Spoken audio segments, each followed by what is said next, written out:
రాజకీయ శక్తి కోసం మేము పోరాడట్లేదు.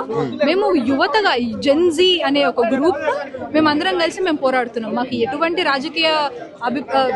రాజకీయ పార్టీలతో మాకేం అనుసంధానం. అంటే మోడీ గారు కావచ్చు వీళ్ళందరూ కూడా ఎక్కడ కూడా మాట్లాడకపోవడం ఎట్లా చూస్తారు? మన ప్రధానమంత్రి లాంగెస్ట్ సర్వింగ్ పిఎం ఆయన ఇప్పటివరకు ఒక్క ప్రెస్ కాన్ఫరెన్స్ కూడా మనకి డైరెక్ట్ ఇవ్వకపోవడం అనేది ఎంత సిగ్గుచేటు. అసలు కమ్యూనికేషన్ ఎందుకు చేయమంటే ఆయన డైరెక్ట్ చేస్తాడంట. డైరెక్ట్ ఎట్లా ఇస్తాడు? మనుషులతో మాట్లాడు కదా. ఆయన వచ్చినప్పుడల్లా ఒక సినిమా సెట్ వేసినట్టు వేస్తారు. ఆయన ఒక షాప్ కి పోతే సెట్ పెట్టినట్టు పెడతారు. తమిళనాడుకి రాగానే ఫౌండేషన్ కలర్ మారిపోతుంది. ఇట్లా నటనలు చేసుకుంటూ ఉండే ప్రధానమంత్రి ఆయన మాట్లాడకుండా ఉంటేనే మాకు కొత్తగా ఏం అనిపించట్లేదు. ఎప్పుడు చేసే పని ఎలానే ఉంది. ఎప్పుడు చేసే పని ఇట్లా ఎన్ని రోజులు రిపీట్ చేస్తాం. ఎగ్జాక్ట్లీ అందుకే కదా మేము రిజైన్ చేయాలని కోరుకునేది. అట్లాంటి ప్రధానమంత్రి మాకు అవసరం లేదు.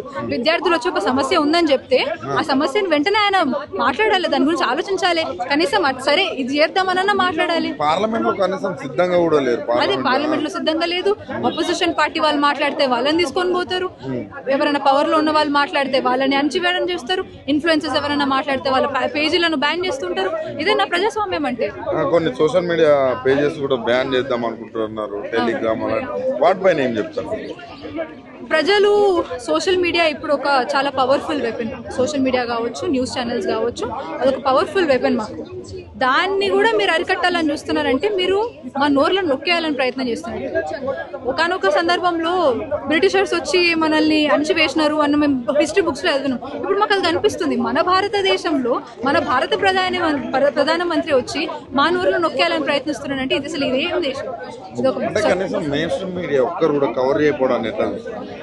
ఒకనొక సందర్భంలో చూస్తే మనం జర్నలిజం అనే దానికి చాలా రెస్పెక్ట్ ఉంటుండే. మా నాన్న కూడా జర్నలిస్టే. ఆయన ఒకప్పుడు వార్తలు రాస్తుంటే అసలు దద్దరిల్లిపోతుండే.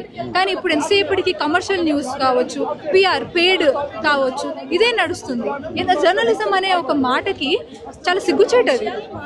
స్పైన్లెస్ పీపుల్ లాగా కనిపిస్తున్నారు నాకు. ఏం చెప్తారు గవర్నమెంట్? చాలా సింపుల్ డిమాండ్ అండి. యూత్ అందరం ఇంతమంది కలిసి వచ్చినామంటే చాలా పెద్ద విషయం అని గవర్నమెంట్ గుర్తించాలి. మాకున్న ఏకైక డిమాండ్ మా ఎడ్యుకేషన్ అనేది మా రైట్. దాన్ని మేము ముందుకు తీసుకుపోవాలనుకుంటున్నాం. మేము చదువుకోవాలనుకుంటున్నాం. దానికి మీరు సహకరించాలి.